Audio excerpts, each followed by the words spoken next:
février de cette année. Donc évidemment, un peu de plaisir de vous retrouver toutes et tous ce soir. J'espère qu'on va passer un bon moment d'abord pour d'abord égayer un petit peu évidemment cette période à nouveau. Je vais laisser un petit peu tout le monde se connecter, mais surtout à toutes les personnes qui vont nous rejoindre un petit peu ce soir pour ce live Instagram. J'aimerais vous dire bien tenez bon, hein, accrochez-vous, faites en sorte que ce mois de février soit encore un petit peu joyeux, qu'on ait d'une certaine manière un peu de bonheur, même si on court après et si on a du mal à se projeter. Bonjour à tous, bienvenue. Très heureux de partager un petit peu tous ces coups de cœur avec vous et surtout de vous raconter un petit peu la genèse de ces coffrets. On va parler de beaucoup de talents, on va parler surtout beaucoup d'une certaine manière d'évolution du vignoble et ça c'est toujours très excitant. En tout cas, vous allez voir qu'à travers la sélection qu'on a faite ce soir, on se projette un petit peu dans l'avenir. On va surtout se projeter dans les plaisirs du printemps parce que on l'attend de pied ferme en tout cas nous. On a trouvé cette période relativement pénible. Voilà. Alors maintenant que vous êtes un petit peu connectés, qu'on arrive à avoir un peu de monde, on va commencer un petit peu la présentation des coffrets. Pour ceux qui découvrent évidemment cette vidéo, sachez que c'est bien entendu un rendez-vous mensuel. On essaye avec le club de chef-d'œuvre de vous stimuler, mais surtout de vous faire plaisir, de vous raconter un petit peu nos sorties dans le vignoble, nos rencontres, les gens qui nous ont vraiment fait vibrer, les coups de cœur évidemment de ces dégustations. Et puis surtout, on présente les coffrets par catégorie, par style, puisqu'il y a plusieurs offres dans les offres des coffrets de chef-d'œuvre. Et on vous parle aussi de l'actualité du club, en pointant bien entendu tous les cours évidemment et toutes les animations que l'on propose autour de la passion commune autour du vin. Voilà.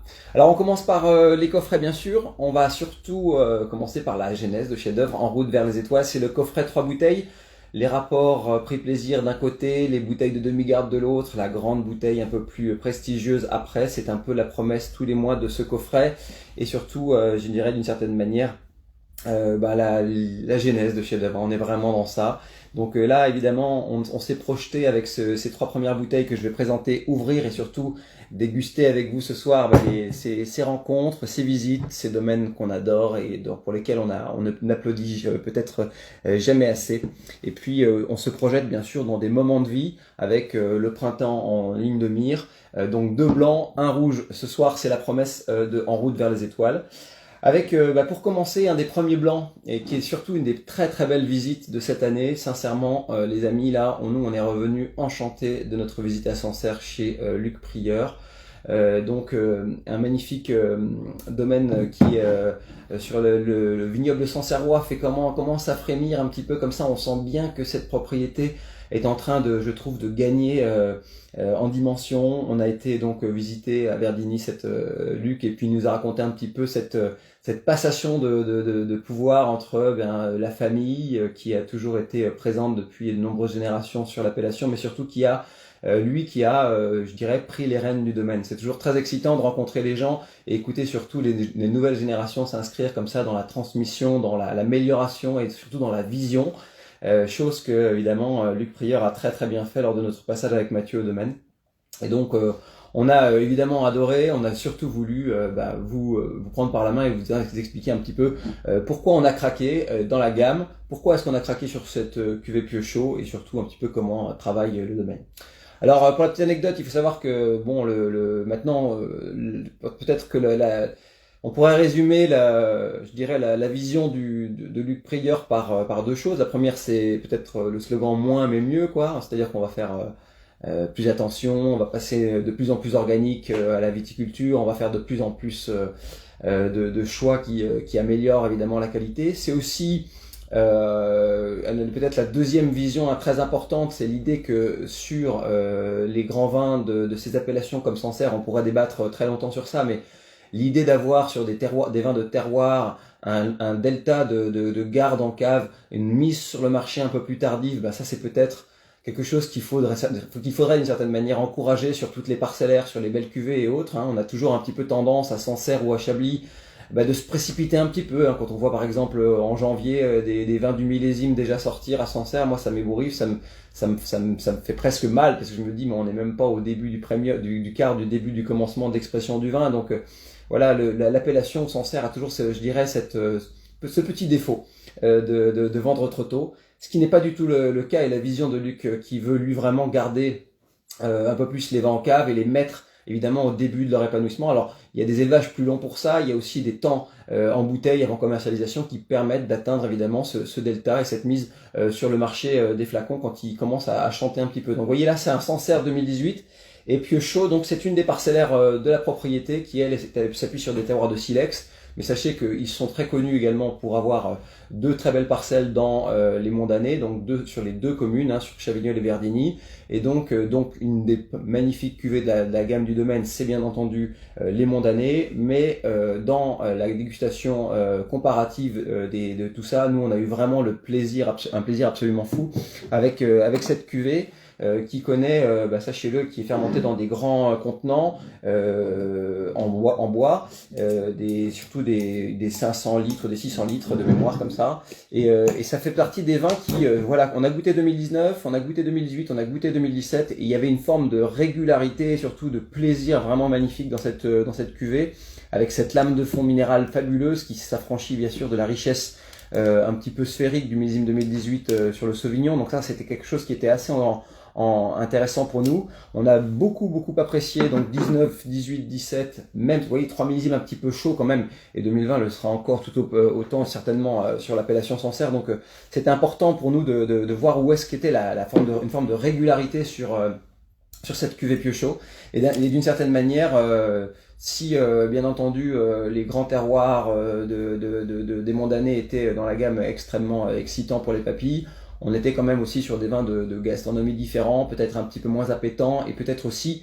un peu plus de garde. Donc on reviendra certainement sur les Monts d'Année du domaine pour vous en parler un peu plus en long, en large et en travers. Mais le coup de cœur de février sur cette appellation Sancerre, c'est ça. Et alors ce que j'aime bien sûr, alors on pourra parler de la jeune génération de vignerons de Sancerre qui sont d'une certaine manière de plus en plus dynamiques, de plus en plus excitants à découvrir, de plus en plus impliqués. On a fait une super journée d'ailleurs dans cette sortie de vignoble, et on a eu la chance de voir aussi voilà, d'autres acteurs que ceux qui sont bien connus, comme la famille Vacheron, comme la famille Mello, comme la famille Pinard et d'autres, et bien rejoindre évidemment cette dimension élitiste de l'appellation qui tire vraiment la qualité vers le haut. Donc ça, c'est vraiment très chouette.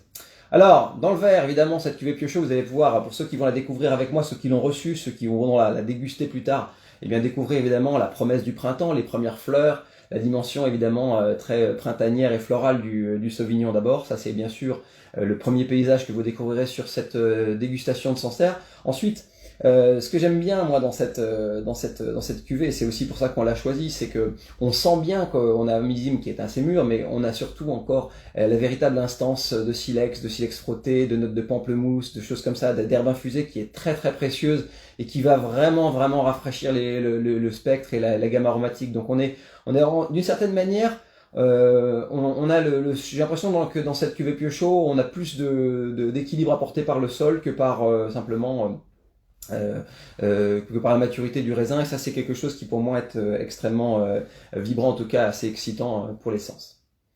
Alors évidemment c'est encore la promesse évidemment d'un vin dans sa phase primaire, et vous allez pouvoir surtout saisir tout ce pêle-mêle de pamplemousse, de notes un petit peu mentholées également. On a beaucoup aussi dans les Monts d'Année au domaine qui rappelle un peu la dimension chlorophyllienne de la chose, mais qui s'appuie ici sur quelque chose de plus percutant et qui est pour moi assez chouette pour les papilles.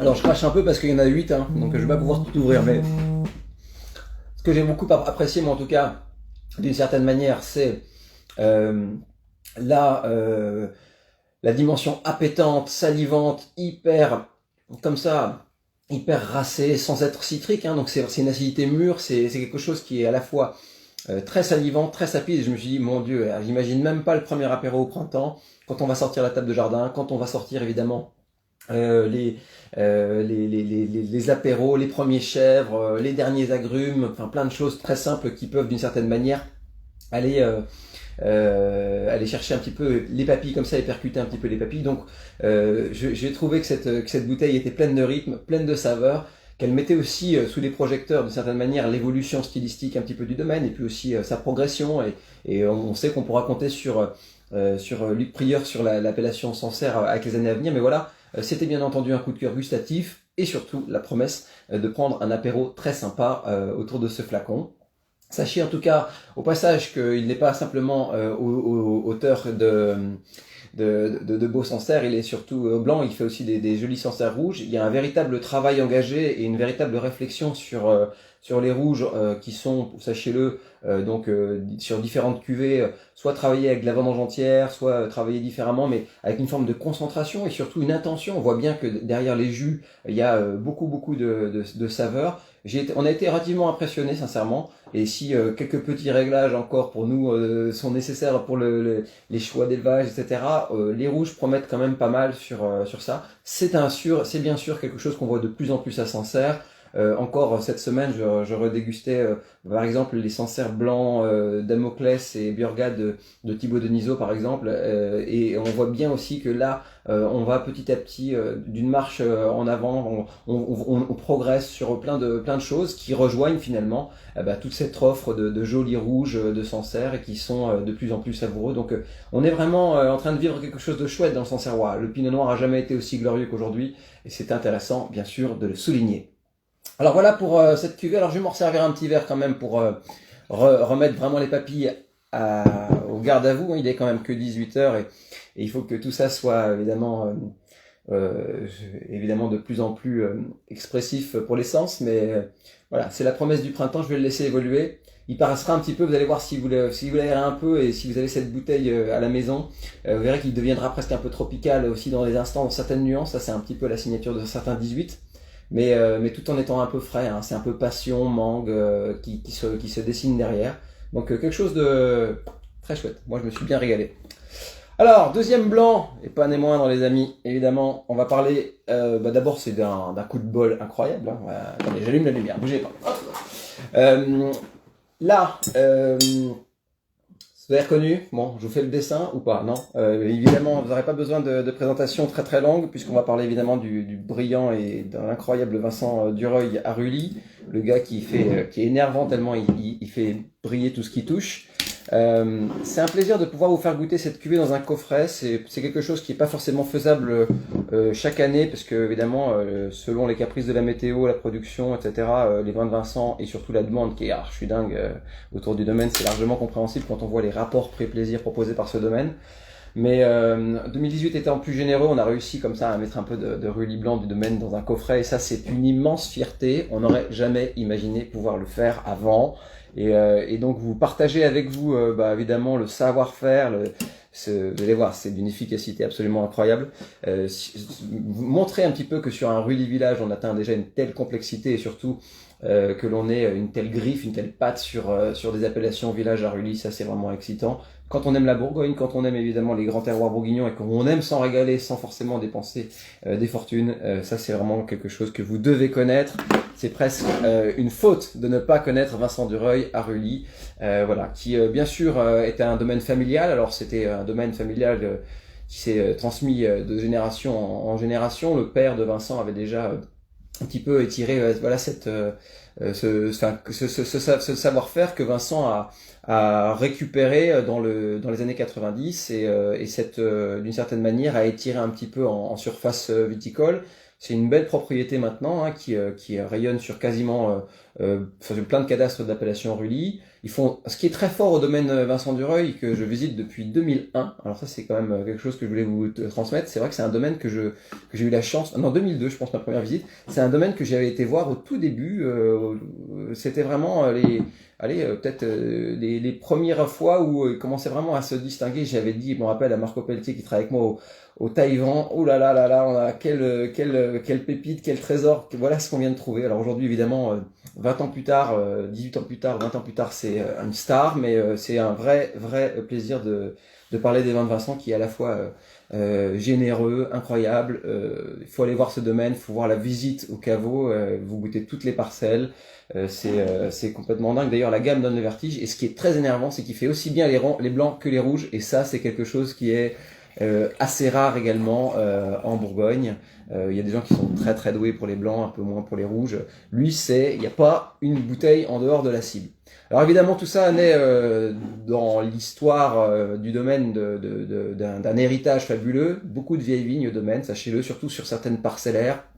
Vincent est très fier de dire que les vieilles vignes, c'est la racine c'est la mémoire du temps et des grands vins. C'est vraiment ça qui imprime évidemment les vins du domaine. Je dirais, ce patrimoine de vieilles vignes fabuleux. C'est aussi l'agronomie, la viticulture, toujours très soignée.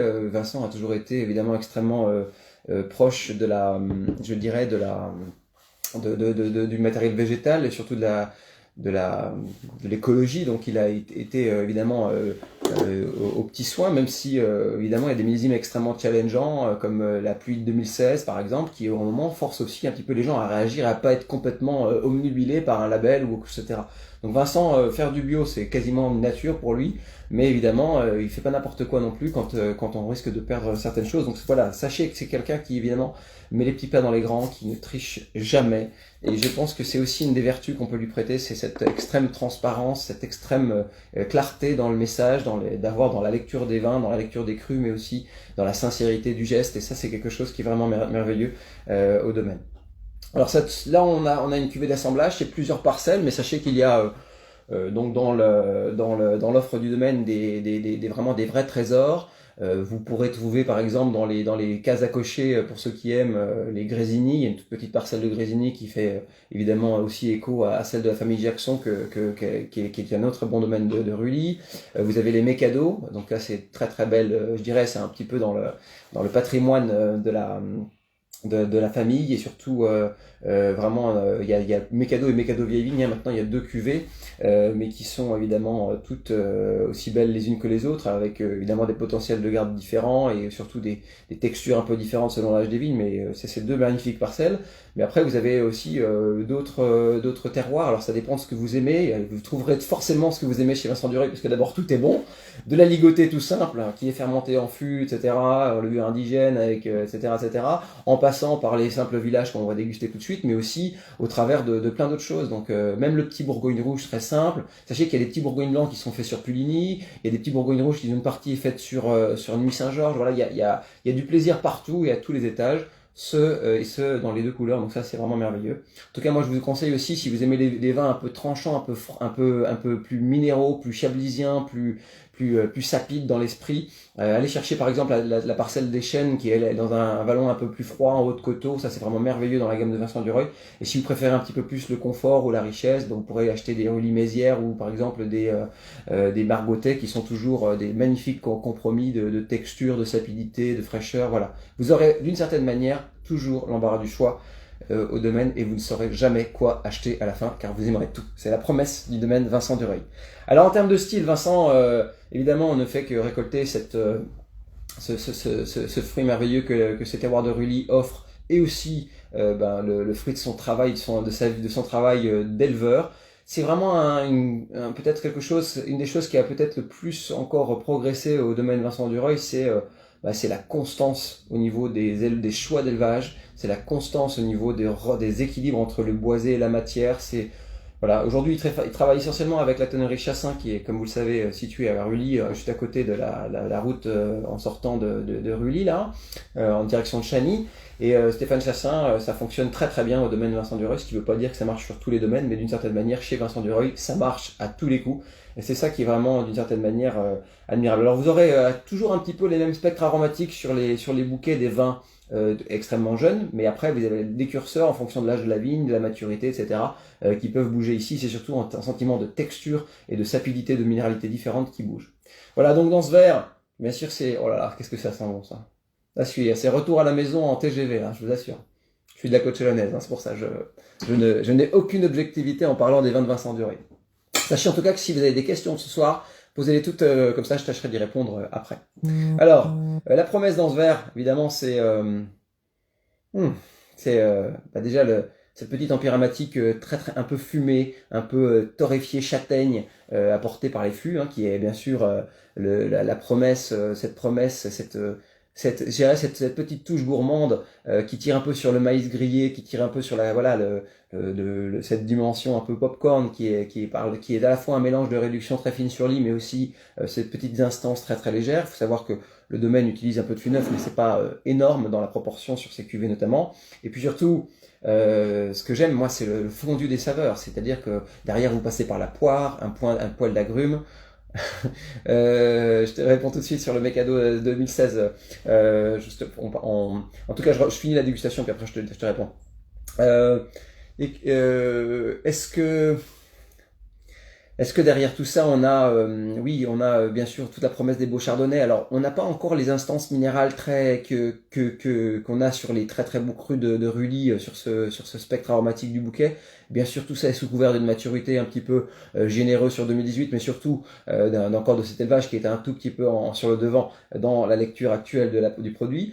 C'est sûr que si vous attendez un petit peu cette bouteille, 2-3 ans, ça va se sculpter, vous aurez beaucoup plus de relief minéral, de sensations un peu crayeuses qu'on peut avoir sur des nez de Rully premier cru par exemple. Là, on reste évidemment sous je dirais le radar de cette appellation village et dans laquelle on a une figure stylistique magnifique, mais qui n'a pas évidemment la prestance minérale des premiers crus de la propriété. En tout cas, ça sent divinement bon et je peux vous assurer que moi je réfléchis pas à 4 heures quand je sens ça. C'est quelque chose qui moi me happe complètement et je suis capable de dire que je préfère boire ça que pas mal d'appellations village de Côte de Beaune parce que d'abord j'adore le style mais aussi j'adore le bonhomme et j'adore aussi le prix. Et ça c'est quand même aussi pas rien quand on achète du vin et quand on consomme des grands vins, il faut les avoir bien achetés, mesurés si on assure l'essence du rapport prix-plaisir, ce qui compte très fort dans nos coffrets, en tout cas chez Chef d'œuvre.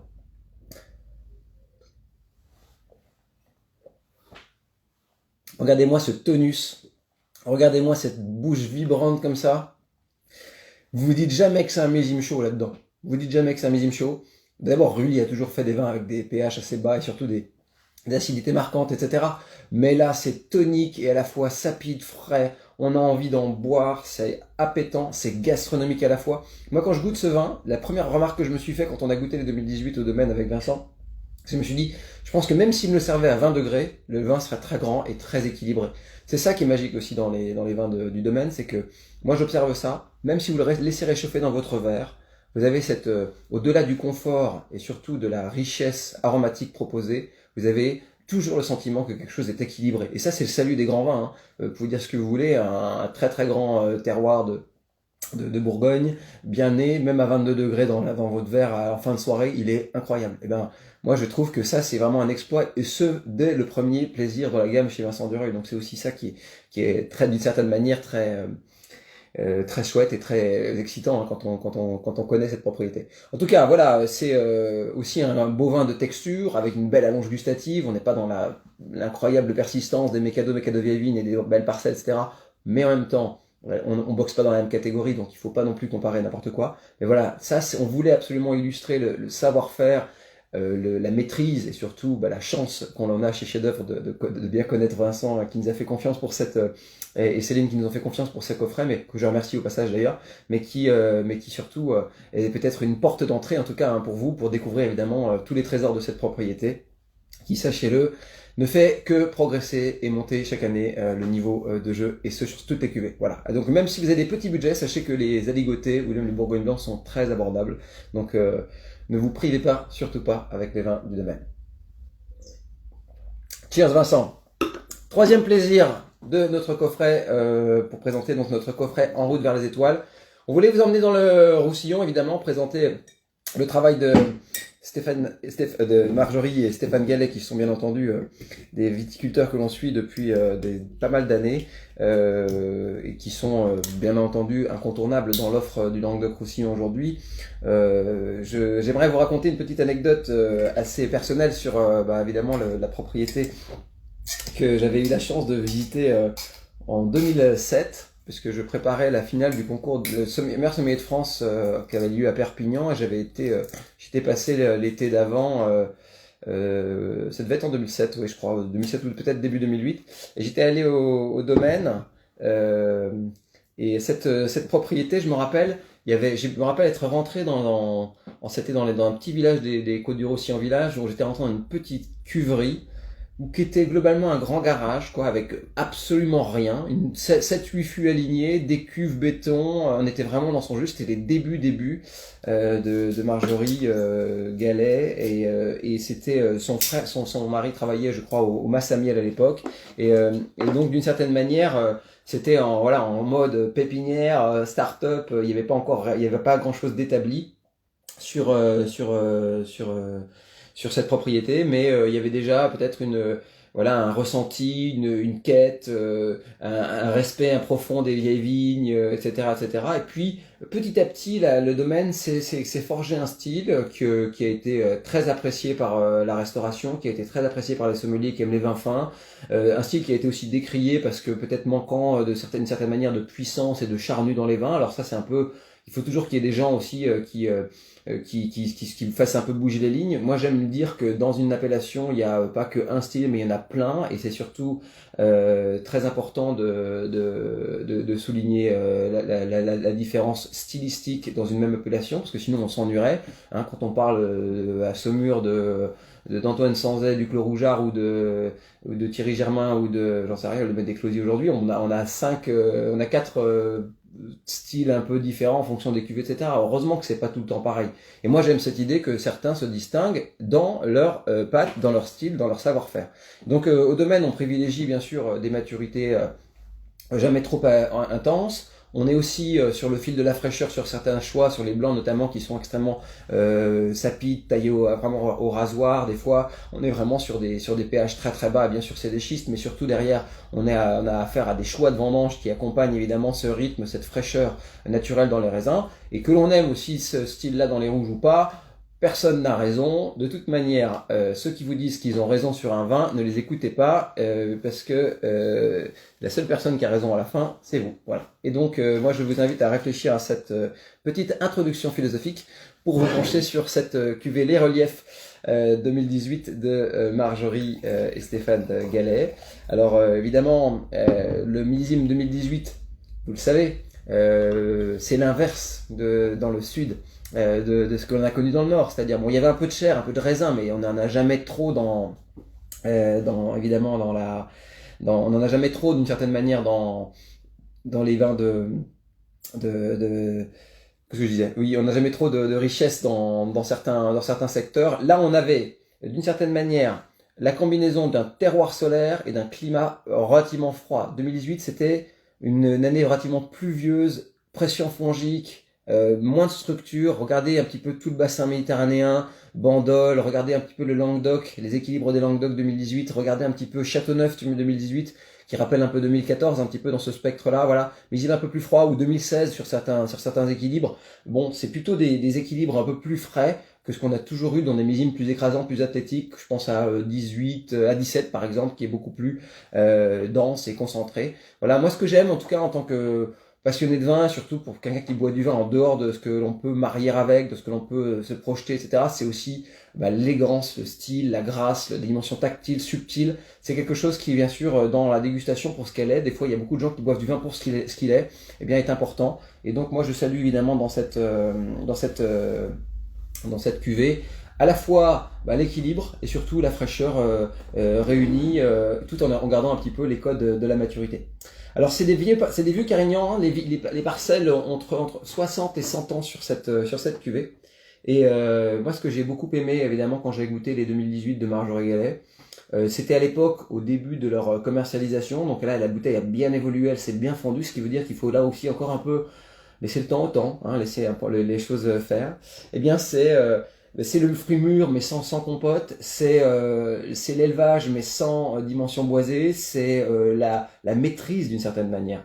Et moi quand je mets mon nez là-dessus, d'abord j'ai pas un pet de réduction, j'ai pas un pet de carbonique, j'ai pas un pet je dirais de ça, on est dedans, on est dans le message et ça vient tout de suite. Et donc c'est ça qui est vraiment fabuleux sur ce millésime 2018 précisément, c'est que d'une certaine manière, vous n'avez pas besoin de 4 heures de carafe pour attendre le truc, voilà, il y a une forme d'immédiateté et de précision qui est assez remarquable et que je voulais évidemment, pour vous sortir un petit peu de l'hiver comme ça avec un vin, un peu de réconfort, mais sans aller forcément dans la puissance trop prononcée des vins du Roussillon, eh bien vous régalez surtout avec ce vin. Alors dans le verre, c'est une vraie promenade, hein, vous allez voir, vous êtes dans la myrte, la petite mûre sauvage, les notes de garrigue pas forcément aussi épicé que ce qu'on pourrait avoir par exemple en Provence ou en Corse, mais on sent qu'on a un petit peu de fruits épicés dans tout ça. C'est aussi quelque chose qui porte la floralité avec lui. On a un petit cœur de violette. On est vraiment dans la maîtrise de quelque chose d'assez mûr, mais de la fois d'assez floral. Je trouve que c'est au bouquet en tout cas assez engageant et surtout extrêmement plaisant à sentir. Et puis, il n'y a pas de technicité fermentaire, il n'y a pas de carbo, il n'y a pas de... Voilà, on est dedans, c'est poum, comme ça. En tout cas, bon, le Carignan dans le domaine, c'est quand même un des grands cépages, évidemment. Si vous avez la chance de goûter, enfin, il y a des cuvées, par exemple, à l'époque, ça s'appelait 1903. C'est très très très vieille vigne. Il y a une sève, il y a quelque chose de fabuleux dans ce cépage qui ne supporte pas, pour moi, d'autres vinifications que ce style-là, c'est-à-dire de l'infusion sur des raisins concentrés naturellement et surtout pas d'autre chose. En tout cas, moi j'aime ce style et ça se lit d'abord dans les fragrances, mais aussi dans la bouche, vous allez voir. Alors je vous disais tout à l'heure, ce qui est effrayant au domaine du Roc d'Anglade, c'est que plus vous buvez quelque chose qui est extrêmement concentré en saveur, Roc d'Anglade, pardon, Roc des Anges, pardon pour moi. Roc des Anges, c'est que plus vous êtes concentré dans les saveurs, plus vous êtes sapide et salivant sur la langue. Et moi j'aime bien cette idée que dans la concentration, on trouve du relief et de la salinité, enfin quelque chose qui fait vraiment saliver, parce que c'est un peu ça le salut du vin à la fin, in fine. Ça reste une belle boisson, donc on va essayer de décomplexer un petit peu la matière et d'une certaine manière de présenter les choses comme ce qu'elles sont de manière originelle. Après on pourra parler de la table, de l'accord mets-vin, de plein de choses si vous voulez, mais la première des promesses, c'est quand même de nous désaltérer, de nous amener vraiment faire sur la conversation, etc. Et je trouve que ces sensations bien salivantes, c'est un vin très intégré, et ce grain un peu particulièrement fin sur les 2018 du domaine, bah, ça appelle évidemment la conversation, l'échange et le plaisir surtout du grand Carignan civilisé, fin et long. Voilà, pas plus. C'est pas le vin de la puissance, c'est le vin de l'esprit, hein, cette cuvée relief de Marjorie Gallet dans notre coffret. Et pour moi, elle est le trait d'union entre évidemment les derniers jours un petit peu froids de la saison et aussi la promesse de beaux jours retrouvés. Je lève mon verre à Marjorie Gallet, qui n'arrête pas de nous régaler, mais surtout qui a fait des très très jolis 2018. Et comme quoi, hein, quand on a tendance à regarder un petit peu la succession des millésimes, je peux vous dire que de plus en plus dans le Roussillon, ici Gérard Gobi, enfin le fils de Gérard Gobi, a un petit peu montré le chemin sur cette lecture des vins un peu plus sur le fil, un peu plus frais. Là, on est vraiment dans la conjonction de deux, c'est-à-dire des vendanges pas trop mûres, mais quand même complexes. Moi, je pense qu'on arrive à réunir évidemment derrière tout ça un peu tous les palais, à la fois ceux qui aiment les vins fins et ceux qui aiment les vins plus pulpeux, plus concentrés, peut-être un petit peu plus ensoleillés dans les instances aromatiques. Voilà. Bon, c'était pas mal ce petit coffret en route vers les étoiles. Alors je vais répondre aux petites questions parce qu'il y a quelques personnes qui m'ont posé des questions et notamment Paul qui était venu avec nous à Vonormané. Alors attends, je remonte un petit peu les questions. Est-ce que le Mécado 2016 est à boire? Bon, un Mécado c'est à boire tout le temps. Et comme disait Roger, le grand vin il est bon très jeune, il est bon très vieux. Donc en fait, un Mécado, le bon problème c'est de pouvoir en avoir, de pouvoir l'avoir en cave. C'est jamais trop jeune et ça vieillit incroyablement bien. On a fait une verticale d'ailleurs pendant le salon Villapogée avec Vincent Dureuil sur une verticale dans Magnum de Margoté. Je peux vous assurer que quand vous goûtez des 2004 aujourd'hui, des 7, etc. Bon, le domaine, il n'y a pas une bouteille qui est en dehors du truc. Il n'y a pas beaucoup d'oxydation prématurée, donc il n'y a pas de problème vraiment à garder les vins du domaine Dureuil en cave. Bon, après, la question c'est qui arrive à résister, parce que moi j'ai une tendance quand même à y aller un peu trop souvent dans le casier de Vincent Dureuil chez moi. Donc c'est un peu le problème. Mais je pense que ça doit commencer à chanter un peu, hein. Même si c'est un millésime un petit peu aigu, un peu tight, les 16 ça doit commencer à être chouette. Pour l'optimum de maturité, je trouve pour un Mécado, c'est 7-8 ans, je trouve que ça commence à être vraiment chouette. Voilà pour le petit commentaire sur le vin de Vincent Dureuil. Alors, ils sont pas à Cals, Marjorie Gallet, je réponds à Fabien qui me posait la question. La cave aujourd'hui, c'est la Tour de France, c'est dans les Côtes-du-Roi-sur-Village. On est vraiment au cœur de la vallée de la Glie. Hein. Voilà. Est-ce que vous avez d'autres petites questions avant qu'on passe aux autres coffrets? Peut-être pas. Oui, non, dites-moi en tout cas. J'espère que vous allez vous régaler avec ces coffrets. Voilà pour en tout cas la présentation de ce coffret En route vers les étoiles, qui j'espère vous régalera toutes et tous.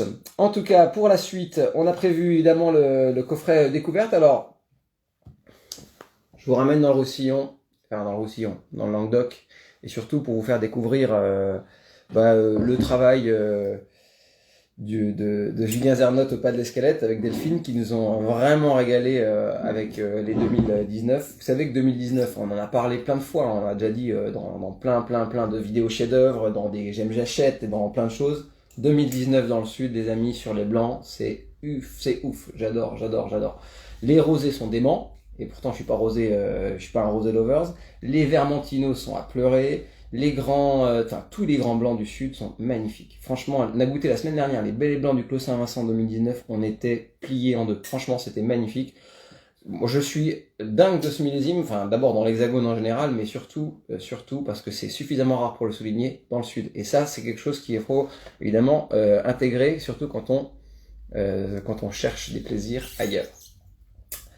Alors, Julien Zernotte, vous connaissez un peu forcément le pas d'escalette si vous êtes passionné de vin, sinon il faut vite découvrir, parce que là, franchement, pour quelqu'un qui a donc commencé sa carrière, qui a fait une bonne partie de sa carrière dans la Loire, chez Paul-Henri Pellet, aujourd'hui c'est un domaine, il faut aller voir cette propriété et surtout le village de l'Escalette. Vous le voyez très bien quand vous descendez par exemple depuis le pont de Millau, quand vous prenez l'autoroute du Massif Central et que vous descendez dans le Languedoc, vous traversez évidemment ce pont de Millau et en descendant après, on arrive sur les lacets comme ça, c'est des virages qui sont relativement spectaculaires. On voit très bien ce petit village taillé à flanc de coteau, dans la roche, plein calcaire, c'est vraiment un endroit de dingue. Et c'est là que le pas de l'Escalette, le domaine du pas de l'Escalette est né, en me mettant bien entendu au service de la complexité, et bien sûr les cépages locaux. Là, on va goûter une cuvée relativement insolite du domaine. Hein. C'est un petit tirage, c'est quelques milliers de bouteilles, donc c'est pas du tout quelque chose qui est très déployé, très connu, mais évidemment cette cuvée, elle est d'une certaine manière l'essence en blanc du domaine, et moi je voulais évidemment vous faire découvrir ça, parce que les grands blancs dans le Languedoc, on en connaît quelques-uns, mais tout ça s'écrit au fur et à mesure, évidemment, des plaisirs et des découvertes. Donc je voulais d'abord vous montrer un petit peu, surtout que quand dans un blanc du sud, on peut avoir un esprit du nord, et c'est un peu la promesse de ces terroirs de l'arrière-pays du Languedoc. C'est aussi des vins qui imprègnent très fort le sol et la dimension calcaire du lieu, ça c'est vraiment très impressionnant. Et surtout après, ce que j'aime c'est l'empreinte stylistique, c'est l'idée d'avoir des vins tendus, frais, juste escortés du petit élevage qui va bien, la pâte d'amande, le zeste, le fenouil, les notes comme ça qui sont juste posées sur ça, moi c'est quelque chose qui m'excite beaucoup sur l'essence, parce que d'abord c'est un peu nouveau, mais surtout après c'est quelque chose de relativement je dirais dépaysant quand on connaît bien sûr les grands blancs de latitude nord ou les grands blancs d'ailleurs. Là on renoue bien sûr avec cet esprit un peu du nord dans les blancs du sud, ça c'est vraiment chouette. Alors ce Mas Rousseau 2019 du pas de l'Escalette, c'est vous allez voir, hein, ça à l'aveugle je sais pas ce que je dirais. Je pense que je finirais dans le sud, mais en me disant mais c'est une acidité de dingue, ça doit avoir des pH très bas, c'est élevé dans des gros contenants, mais donc pas trop de bois, mais d'une certaine manière ça nappe un petit peu, mais sans trop. C'est ce que j'adore en tout cas dans cette cuvée du domaine. Et puis surtout, là, moi je me promène dans le verre, donc je suis un peu sur la pomme acidulée, je suis sur le note un peu de fenouil, des petites touches d'agrumes qui se mêlent à tout ça. J'ai une dimension d'amande, de fleurs fraîches, mais un peu l'amande, vraiment la pâte d'amande, un petit peu la petite touche frangipane, je trouve, sur le bouquet là. Et puis quand ça s'ouvre, ça tire vers le menthol, sur le citron, le zeste confit un peu. Donc vous voyez, c'est plutôt des fragrances qui sont des fragrances de blanc du nord, hein, plus que des blancs du sud. Sauf bien sûr la petite touche un petit peu...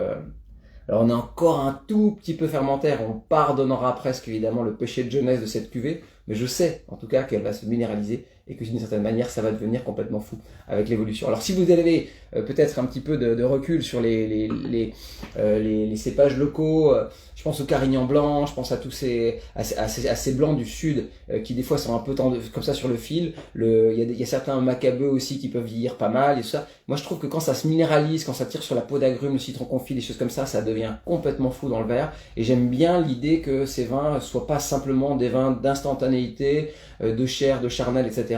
On fait aussi des vins qui sont nés dans la roche. C'est très lisible ici, même si bien sûr sous la couverture de la jeunesse, on a encore évidemment un petit péché de jeunesse sur la lecture évidemment du socle minéral de ces vins. Mais je trouve que c'est quelque chose qu'il faut savoir, qu'il faut imprimer. Les grands blancs du sud, ça vieillit, surtout quand c'est né dans ces équilibres-là. Ça fait 12,5 d'alcool, pour la petite précision.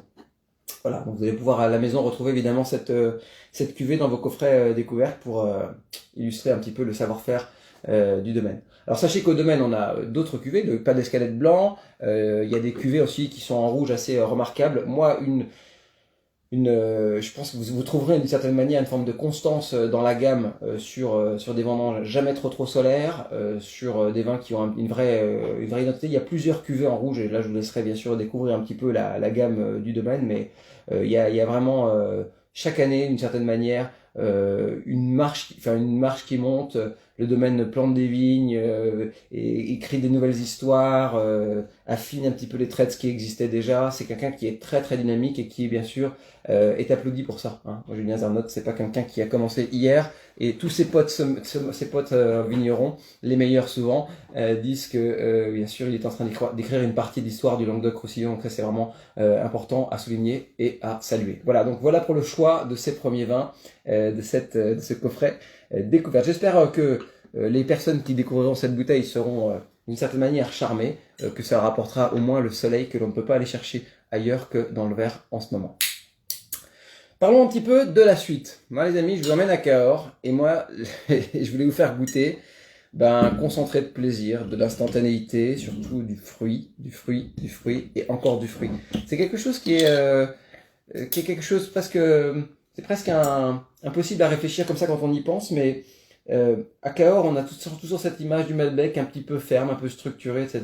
Mais en fait, pas trop. Et donc, cette cuvée de la famille Hilbert, moi, je voulais vous la faire déguster, découvrir. D'abord, parce que sincèrement, le rapport prix-plaisir est indécent. Moi, je sais pas comment ils font pour faire des vins aussi sincères, savoureux, accomplis et fins à ce prix-là. J'applaudis. Quand je vois un petit peu les contraintes que ce qu'impose une vendange à la manuelle, que ce qu'une viticulture de qualité impose, ce que le foncier viticole coûte aujourd'hui, le travail humain, le temps homme, la sueur et la pénibilité de ce métier, quand je vois que les vins du domaine arrivent autour de 10 € sur des cuvées comme ça, moi j'applaudis. Je me dis, c'est vraiment un truc de dingue. Et il faut que les gens sachent que ça existe, parce que ça c'est très important de savoir d'abord qu'il existe des Cahors extrêmement fins, extrêmement joyeux, extrêmement plaisants. Là vous êtes vraiment dans le message, franchement, de la joie, du plaisir, du caractère quasiment joyeux de ce qu'apporte évidemment toute cette région, très humaine également, très important. Et cette famille, moi c'est Mathieu qui travaille avec nous chez Chef d'Œuvre qui m'avait fait goûter cette cuvée, qui est bien sûr d'Agen et qui défend les couleurs du Sud-Ouest plus que tout, mais qui m'avait fait goûter d'abord en 2018 à l'aveugle. Ça nous avait renversé et retourné comme une crêpe franchement. Et mieux surtout après, cette cuvée-là, moi qui me rappelle un peu d'abord dans l'impression stylistique et surtout dans la réalisation, la cuvée Ce jour de soif par exemple de Pierre Gauthier à Bourgueil, voilà, les vins complètement débridés, hyper un peu nature, mais surtout hyper gourmand, avenant, jamais avec un angle de travers, quelque chose le rouge de soif et surtout très fin dans la réalisation. Dans les 2018 était super, on avait vraiment surkiffé. Je répondrai à toutes les petites questions derrière. Hein. Mais ce qui compte évidemment c'est d'observer la régularité. Sur cette cuvée, nous, on est scotché. C'est-à-dire qu'on se dit, bon, Cahors, 10 balles, pour des gens qui font les choses aux petits oignons comme ça, une telle réalisation et une telle constance, ça mérite évidemment un applaudissement. Donc, je vous emmène donc dans cette cuvée, pur fruit du Causse, de la famille Hilbert à Cahors, non pas pour démontrer, comme on l'a eu fait par exemple en janvier, le savoir-faire, des belles parcelles, les cuvées de vieillissement, etc. de Cahors, mais là, dans une lecture un tout petit peu plus, voilà, un petit peu plus pepsée, un peu plus évanescente, un peu plus fraîche, plus fine, qui démontre bien que le Malbec peut offrir autre chose que des tanins un peu séveux, carrés, voire qui appellent un énorme canard au sang ou et de la truffe. C'est quelque chose aussi qui peut être extrêmement simple et certainement abordable aussi.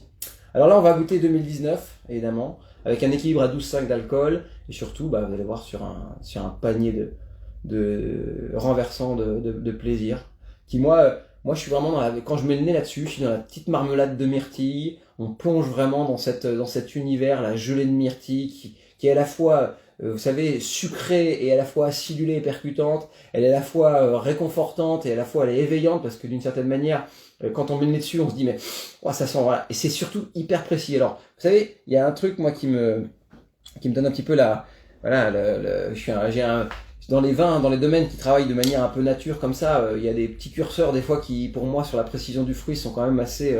Il faut pas partir de trop à côté de la ligne, quoi. Faut pas que ça sente un peu trop le balsamique ou la ferme ou voilà. Hein, je passerai tous les petits défauts des fois qu'on peut trouver sur des gammes aromatiques de certains vins qui sont peu protégés. Mais moi, je trouve que là, on est dans le mille, et c'est ça qui est excitant. Alors vous tomberez avec cette bouteille, pour ceux qui ont le coffret découverte, à la rencontre avec un véritable savoir-faire, un prix plaisir de dingue. Moi c'est vraiment une bouteille que j'aurais aucun plaisir à déboucher, enfin aucun problème à déboucher de manière régulière à la maison, juste pour voilà le plaisir du verre, et aussi pour saluer aussi la performance, encourager aussi ces régions. C'est très important, on le dit pas assez, mais ces choix de coffrets dans chef-d'œuvre, c'est pas juste parce qu'on aime bien des trucs, c'est aussi parce que on traverse une période qui est quand même complexe, pour lesquels il y a quand même des manques de relais, de commercialisation dans tout ce qui a fait marcher ces domaines, c'est-à-dire la restauration, les bars à vin, les choses comme ça. Aujourd'hui, tout ça s'arrête. Et nous, on est d'une certaine manière aussi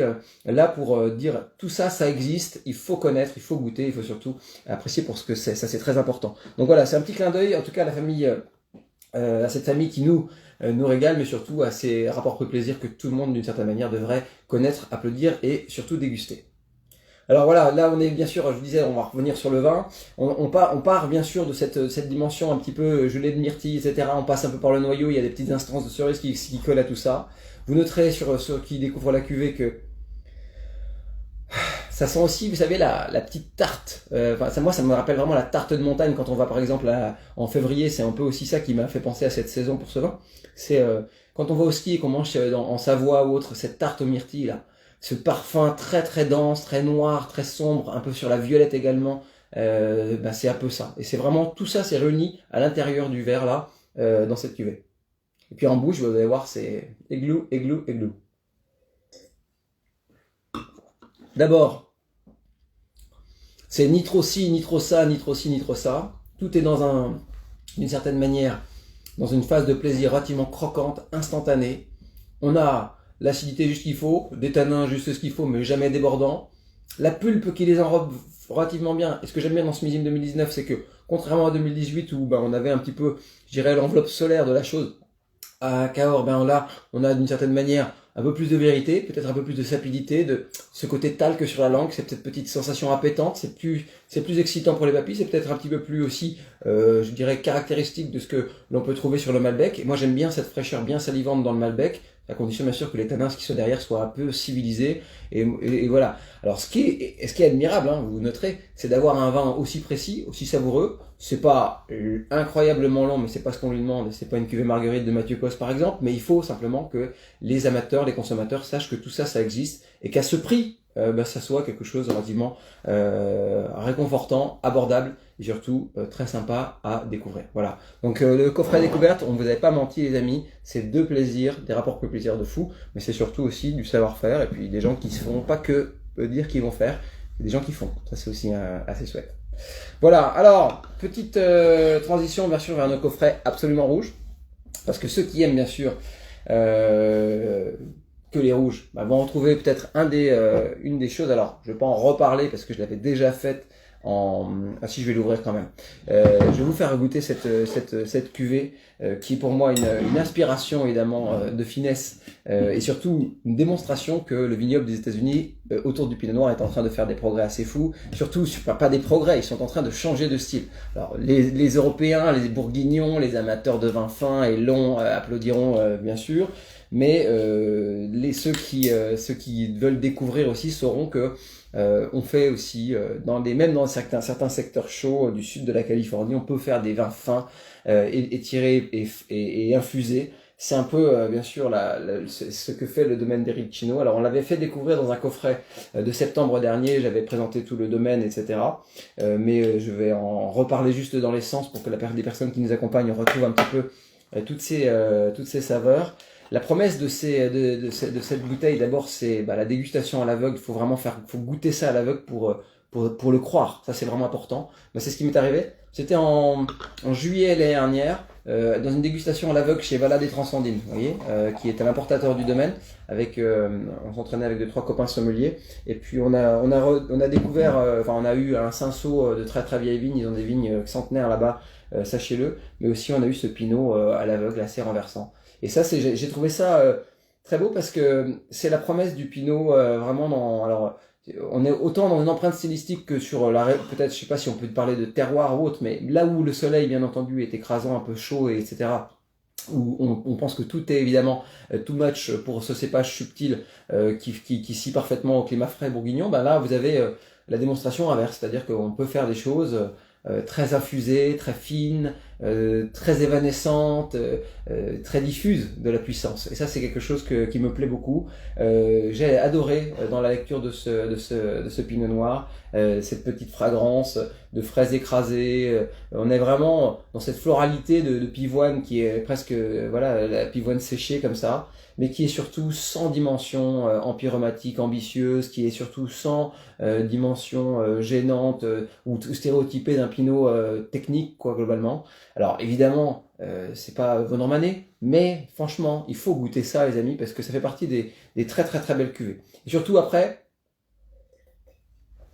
j'avais dit pour reprendre mes mots simplement de septembre, ce qui est impressionnant dans cette cuvée, parce que les gens du coffret n'avaient pas découvert, c'est que on a complètement européanisé d'une certaine manière les traits et les styles de certains pinots noirs de l'Oregon, de la Californie, partout où on fait du pinot noir, ou pas je dirais même du cabernet, etc. On est en train d'européaniser un petit peu les équilibres. Et ça me plaît beaucoup. Alors évidemment, il y a des gens qui sont archi en avance sur ça, etc. Je pense à Rajat Par, au domaine de la côte, etc., qui font des vins à tomber par terre avec du pinot noir et de la syrah là-bas. Mais d'une certaine manière, ce qu'il faut, c'est voir un petit peu tout ce mouvement, cette évolution, et surtout la manière dont certains, comme le domaine Bericino, arrivent à faire des choses relativement évanescentes, poudrées, comme ça, très fines, subtiles. Moi, j'adore. En tout cas, c'était le premier plaisir de ce coffret, 3 bouteilles.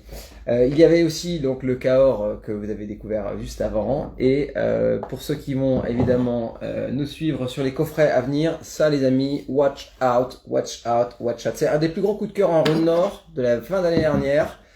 Quand je vous dis watch out, c'est que là, il va se passer un truc. Donc, vous connaissez tous bien sûr Guillaume Cluzel, qui est bien entendu un des plus brillants interprètes des côtes rôties, mais aussi aujourd'hui de son petit vignoble à Millery de gamay, qui dans les coteaux du Lyonnais fait des gamay merveilleux. Ce qu'il faut vraiment observer, c'est la progression du domaine et surtout l'enthousiasme, le rythme, la sympathie du bonhomme. Enfin, c'est un gars qui est absolument incroyable et qui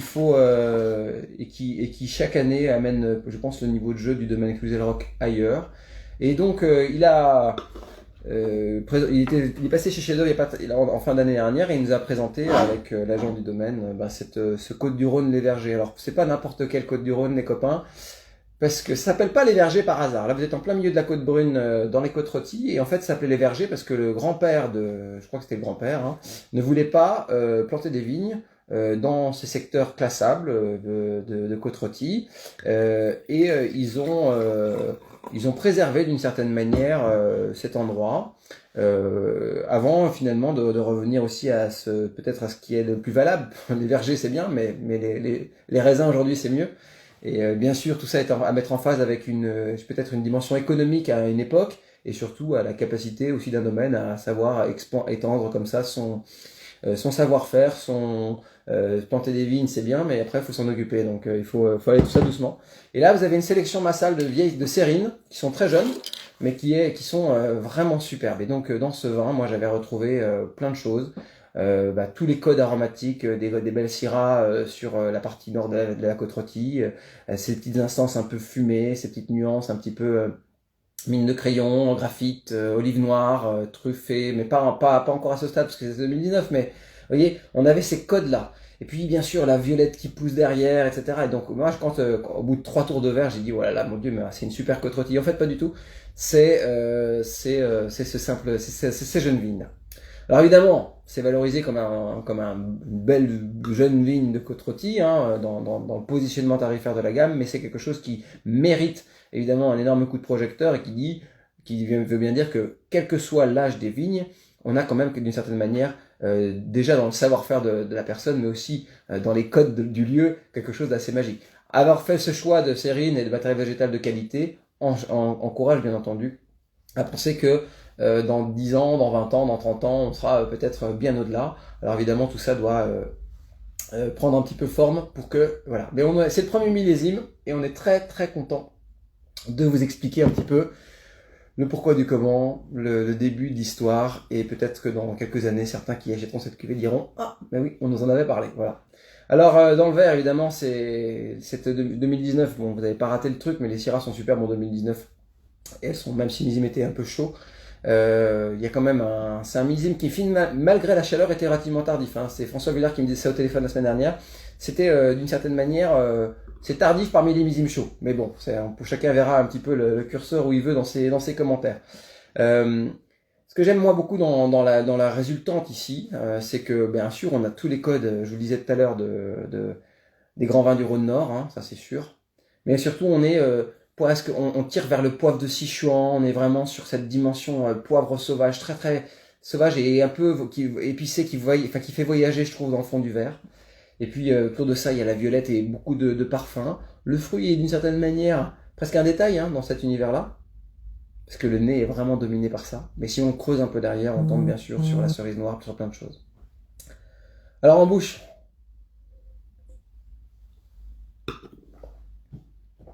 je crache même pas. C'est un truc de dingue. Tactilement parlant, je mets n'importe qui à dire à l'aveugle que c'est pas une côte-rôtie. Ou un énorme Saint-Joseph. Ça, c'est quand même assez bluffant. Premier millésime, les copains. Ça, c'est un truc de dingue.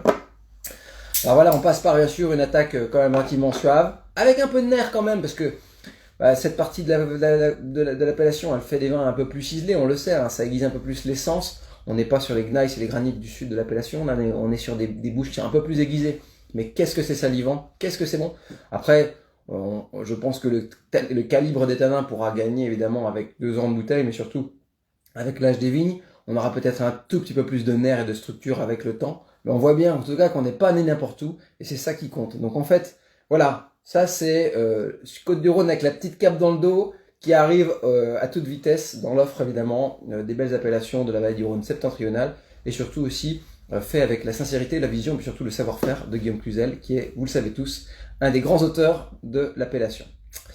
Voilà pour ce coffret absolument rouge, 3 bouteilles, vous voyez, 3 plaisirs différents, donc ce Cahors bien entendu limite dangereux de l'appellation, ce Pinot Noir européanisé de Biricino que j'adore, très fin, et puis cette Syrah assez excitante, non seulement dans la découverte, mais surtout dans la réalisation, ce qui n'est d'une certaine manière jamais tout le temps le cas dans les premiers essais. Donc chapeau Guillaume, bravo pour cette réalisation qui d'une certaine manière écrit pour les amateurs de Syrah, quelque chose d'assez nouveau.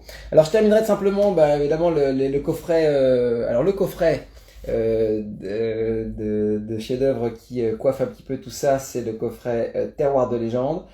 avec deux vins de Bourgogne, deux rouges de Bourgogne, et un bourguignon qui ne parle pas de Bourgogne, c'est pas un bourguignon, on me dirait d'une certaine manière. Le premier est un Chassagne-Montrachet premier cru, la Bondue, des très vieilles vignes, et c'est, je vous l'ai montré un petit peu dans ce coffret, la promesse de l'évolution de la région, non pas forcément dans des terroirs, dans un savoir-faire, un style, etc., mais plutôt dans dans la manière dont la région va évoluer. Vous savez tous que le terroir bourguignon est très cher, qu'il est d'une certaine manière un petit peu plus difficile à transmettre, et que de plus en plus on aura des gens qui vont créer des activités d'achat de raisins, des choses comme ça. C'est déjà le cas, mais ça risque de s'amplifier. On peut plus forcément s'acheter un hectare de premier cru à Chassagne-Montrachet aujourd'hui. Et ce que j'aimais bien dans la promesse de cette cuvée de Chassagne-Montrachet rouge, la Bondue de Jeanne R, qui est en 2018, eh bien c'était l'idée que quelqu'un qui commence ici à découvrir, à vinifier, à s'installer, qui fait des micro-tirages et des petites cuvées comme ça, peut aussi briller. Et moi, cette cuvée, je l'ai eue à la dégustation à l'aveugle, et sincèrement, d'abord, je l'ai pas collée en Côte de Beaune, mais beaucoup plus au nord, sur des beaux villages et des premiers crus, et c'est surtout ensuite une vieille vigne, avec une véritable empreinte, un vrai style, un élevage magnifique, franchement, j'ai fondu dessus, alors que j'étais pas toujours d'accord avec les choix de Jeanne R au départ quand elle a commencé. Donc, pour savoir, c'est une Australienne qui a fait ses premiers pas, bien sûr, en Bourgogne et qui a travaillé chez quelques bons domaines, notamment en Côte de Beaune pour se lancer. Puis ensuite, qui a dans la pépinière à start-up de Dominique Lafont, autour de Beaune, qui a créé comme ça une petite gamme qui depuis 2012 quand même commence à écrire un bout de chemin, je trouve, et alors avec les irrégularités des millésimes et puis aussi le problème du sourcing, toutes ces petites nuances là qui sont d'une certaine manière assez incontrôlables quand on est comme ça coincé sans avoir ses propres vignes, on peut pas faire ce qu'on veut. Voilà, Jeanne R, c'est quelqu'un qui quand même a été salué cette année, il faut le savoir, comme une des meilleures négociants de l'année. Alors évidemment, c'est pas du tout un titre particulier, c'est quelque chose qui est un titre qui vient saluer une performance, une régularité et surtout quelque chose d'enthousiasmant à découvrir donc pour ceux qui veulent savoir comment la Bourgogne peut ou sera certainement amenée à évoluer avec évidemment ce type de modèle. Ensuite, le deuxième vin, je voulais faire un petit clin d'œil à notre ami Nicolas Rossignol qui nous a déjà toujours très bien accueillis au domaine et qui adore la dégustation à l'aveugle lui aussi. Et je voulais simplement, au travers de ce deuxième vin, d'abord illustrer la manière dont on interagit avec les millésimes, la manière dont on les réfléchit, la manière dont on les juge. Ce que je trouve absolument dingue plus je bois du vin, plus je goûte des millésimes, plus je me dis que les millésimes qu'on trouve faibles au départ sont absolument dingues à la fin et que ceux qu'on trouve des fois un peu forts au départ sont finalement pas si grands que ça. Et c'est plus philosophique qu'autre chose, mais 2011, je sais pas si vous vous rappelez de 2011 en Bourgogne, mais c'était un millésime relativement complexe, beaucoup de tri, beaucoup de fragrances végétales, des fois du géranium, des notes, des fois de petits pois, de choses comme ça. C'est pas forcément un millésime dont on se rappellera dans l'histoire de la Bourgogne en général, mais il y a des super beaux 2011 et moi à chaque fois que j'ai goûté les Volnay-Chevrets de chez Nicolas Rossignol, je me suis régalé, j'ai trouvé que c'était super bon, super réalisé. Et voilà, et alors j'ai choisi cette cuvée 100% vendange entière parce que le petit jeu de Nicolas Rossignol quand il vous accueille au domaine, sachez-le pour ceux qui ont la chance d'y aller, c'est des fois de vous prendre avec un même vin, même parcelle mais vinifié différemment, ou alors pas mis le même jour fruit, jour racine, machin, nanana. Et donc la dégustation à l'aveugle, c'est alors vendange entière, pas vendange entière, c'est KRS, c'est Clos des Ancres, c'est machin, c'est truc. Alors moi j'ai arrêté de jouer depuis longtemps parce qu'à chaque fois on se prend les pieds dans le tapis, mais sachez que pour la réalisation, vous retrouverez en tout cas dans ce Volnay-Chevrets 100% vendange entière, la promesse d'abord d'un beau terroir de Volnay, aussi l'empreinte stylistique apportée très florale de la vendange entière, aussi une belle évolution très positive sur cette cuvée, et un tirage surtout un peu limité, plus rare, qui, d'une certaine manière, crée un petit peu l'exclusivité. Voilà, donc un vin jeune, un vin à maturité de Bourgogne rouge, d'une certaine manière, c'est pour se rappeler que il y a ceux qui promettent, il y a ceux qui prouvent, et donc en sortant des vieux millésimes, c'est toujours un petit peu la meilleure façon de prouver un petit peu son savoir-faire. Voilà pour la présentation de ces coffrets. Alors je terminerai tout simplement ces coffrets en terminant avec l'agenda du club, mais je vais essayer de répondre aux questions si il va finir par rouler sous la table Manu. T'as raison. Je vais essayer. Alors, le vigneron de Cahors, je réponds aux questions, et puis après, je vous parle de l'agenda du club, si vous voulez. Donc, c'est la famille Hilbert à Cahors. Je rapporte, voilà, je sais pas si ça va zoomer, mais à l'envers, ça se voit pas, je suis bête. Voilà, comble la serre. Et puis, tac, tac, tac. Et la cuvée de Guillaume Cluzel, c'est les vergers en Côte-du-Rhône. C'est tout neuf, ça vient de sortir. Voilà. Et vous avez raison, je vais rouler sous la table parce que je suis à jeun et boire du vin à 18h pendant 1h05 en vous parlant en monochrome comme ça, c'est relativement fatigant. Mais j'ai tout ça pour me dire que pour vous dire que d'une certaine manière, il est l'heure presque d'aller prendre l'apéritif, peut-être de manger un petit truc.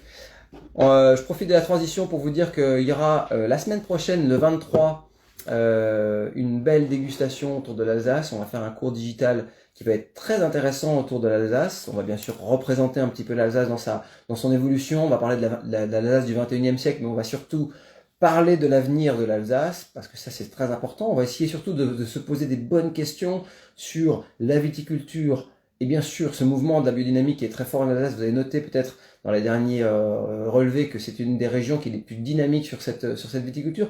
Qu'est-ce que ça change? Est-ce que un vin sec en biodynamie, est-ce que les vins doivent être parfaitement secs pour exprimer parfaitement leur terroir? Est-ce qu'un vin peut être né de complantation plutôt que d'un seul cépage pour exprimer un petit peu mieux l'identité d'un lieu? Tout ça, c'est des choses sur lesquelles, bien sûr, chacun a son avis. Alors, ce qui est intéressant dans ce cours, c'est qu'il ne sera pas simplement que, bien sûr, sur une ou deux positions, il sera sur plusieurs positions, et il sera surtout très interactif. Alors, ceux qui veulent bien sûr participer, vous êtes les bienvenus. Inscrivez-vous sur le compte, vous vous inscrivez c'est gratuit. Il y a des bouteilles qui sont aussi disponibles sur ces vins-là, mais qui sont vendues au prix du domaine. Donc, d'une certaine manière, vous achetez une bouteille en même temps que de profiter de l'expérience, c'est aussi sympa. Et voilà, et on fera ça évidemment sur ce format-là. On regardera un petit peu le rendu. L'idée, c'est de creuser. On verra un petit peu ce qu'est la notion de village ou de premier cru, voire de grand cru, ou alors de futur premier cru un petit peu en Alsace. On parlera aussi un petit peu des bulles. On parlera des pinots noirs qui deviennent magiques dans cette région. On parlera évidemment aussi de l'économie et surtout du potentiel de garde absolument merveilleux de ces vins qui là encore tiennent toutes leurs promesses quand on sait un petit peu les attendre. Voilà, rapidement pour la présentation de ces coffrets. Alors j'espère que vous avez passé une belle soirée. Alors c'était un petit peu tôt ce live, 18h je vous l'avoue, mais après tout, ça se fait. Et il est presque l'heure de prendre l'apéro. Donc je lève mon verre à tous ceux qui nous ont suivis pour cette vidéo. Je vous dis merci et puis surtout à bientôt autour d'un verre. Ciao.